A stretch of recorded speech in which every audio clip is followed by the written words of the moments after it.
Warga Warakas, Jakarta Utara digegerkan dengan kematian seorang ibu dan dua anaknya di kamar kontrakan mereka. Diduga para korban keracunan karena jasad ditemukan dalam kondisi mulutnya berbusa.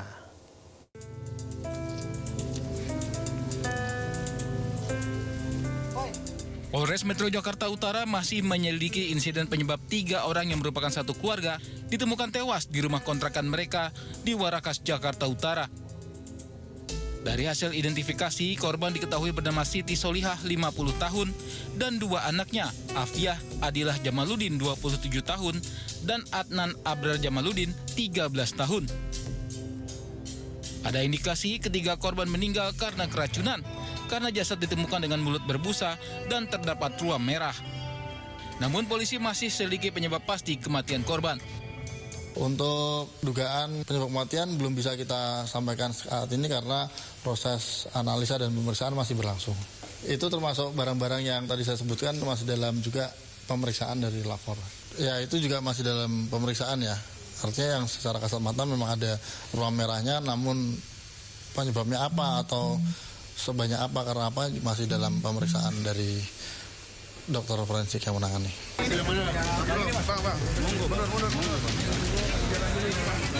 Kini jenazah ketiga korban tengah berada di RS Polri guna pemeriksaan luar dan autopsi. Polisi juga telah periksa 4 saksi termasuk 2 orang yang juga merupakan penghuni rumah kontrakan.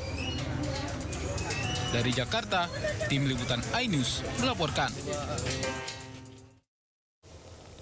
Polisi menangkap terduga pembunuh bocah 9 tahun anak politisi PKS di kota Cilegon, Banten. Terduga pelaku sudah berada di Polda Banten dan melakukan diperiksa intensif. Ya, polisi masih melakukan pemeriksaan intensif dan menangkap terduga pelaku di lingkungan Pabuaran. Pelaku ditangkap di Kelurahan Ciwedus kemarin. Terduga pelaku ditangkap saat sedang mencuri di rumah mantan anggota DPRD Cilegon. Polisi mendapat laporan dari warga sekitar di mana pelaku sembunyi di dalam rumahnya setelah terlihat oleh asisten rumah tangga. Polres Cilegon dan Resmob Polda Banten kemudian membawa pelaku untuk penyelidikan lebih lanjut.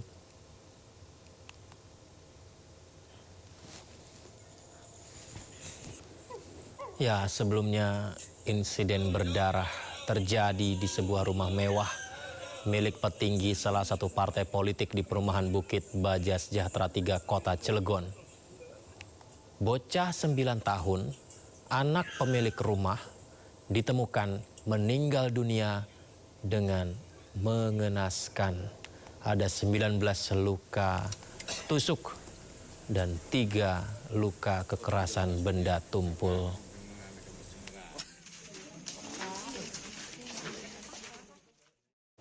Kita ke informasi lainnya, jenazah Pratu Farhan Sauki Marpaung tiba di rumah duka di Asahan, Sumatera Utara.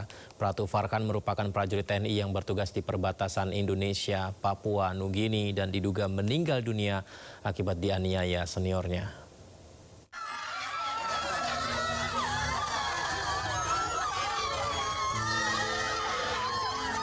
Isak tangis keluarga pecah menyambut kedatangan jenazah Pratu Farhan Sauki Marpaung di rumah duka di Desa Hesa Air Genting, Asahan, Sumatera Utara. Bahkan salah seorang keluarga jatuh pingsan tak kuasa melihat jenazah tiba di rumah duka. Almarhum Pratu Farhan Sauki Marpaung merupakan prajurit TNI dari Batalion 113 Jaya Sakti yang meninggal dunia di Pos Sanepa, Intan Jaya, Papua saat bertugas menjaga perbatasan Republik Indonesia Papua Nugini. Sebelumnya, Pratu Farhan meninggal dunia diduga dianiaya oleh seniornya berpangkat Kopda di pos penjagaan. Almarhum sempat mengaku sakit kepada rekannya yang lain, namun setelah itu korban dipanggil terduga pelaku dan kemudian mendapatkan tindak kekerasan. Rencananya korban akan disemayamkan pada Sabtu pagi tak jauh dari rumah duka. Keluarga berharap kasus kematian korban dapat penjelasan resmi dan juga mendapatkan keadilan. Dari Asahan, Sumatera Utara, Ulil Amri, iNews melaporkan. Seorang guru agama ditangkap polisi setelah tega menghabisi nyawa temannya sendiri di Jambe, Tangerang, Banten. Pelaku tega membunuh korban karena kesal ditagih utang bermain judi online sebesar 1,4 juta rupiah. Allahu Akbar.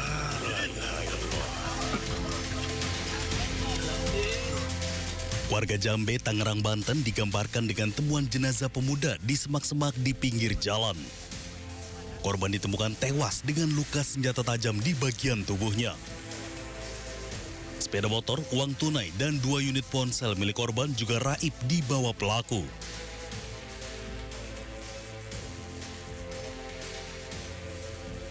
Polresta Tangerang yang melakukan penyelidikan akhirnya menangkap guru agama di Desa Tipar, Tangerang. Dari hasil pemeriksaan terungkap pelaku tega membunuh korban yang masih temannya sendiri karena kesal kerap ditagih utang sebesar 1,4 juta rupiah. Uang pinjaman tersebut digunakan pelaku untuk bermain judi online. Korban akan menagih uang tersebut. Pelaku yang mungkin pada saat itu tidak memiliki uang untuk melakukan pembayaran, sehingga berpikiran untuk menghabisi nyawa korbannya. Atas perbuatannya, pelaku dijerat pasal pembunuhan berencana dengan ancaman hukuman maksimal penjara seumur hidup. Dari Kabupaten Tangerang, Banten, Aimarani, iNews melaporkan. Informasi selanjutnya, Barreskrim Polri berhasil mengungkap 3 jaringan judi online internasional dengan omset ratusan miliar rupiah. Dari pengungkapan ini, polisi mengamankan 20 orang tersangka di sejumlah wilayah di Indonesia.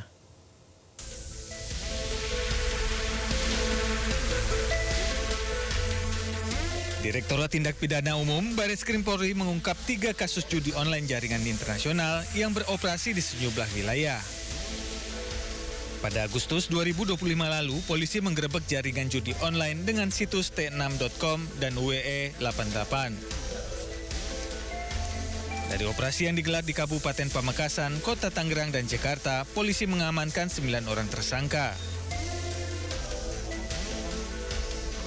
Pada November 2025, polisi menggerebek jaringan judi online kedua di sebuah unit apartemen Laguna, Kelurahan Pluit, Penjaringan, Jakarta Utara.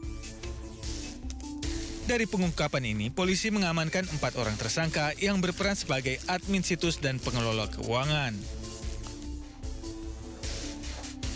Jaringan ketiga berhasil dibongkar pada Desember 2025 terkait judi online internasional dengan situs 1xBet. 5 orang diamankan dari penangkapan yang dilakukan polisi di Kabupaten Cianjur. 20 tersangka judi online ini dijerat dengan pasal berlapis dengan ancaman hukuman hingga 20 tahun penjara dan denda maksimal 10 miliar rupiah. Dari Jakarta, Rizky Falupi, iNews melaporkan.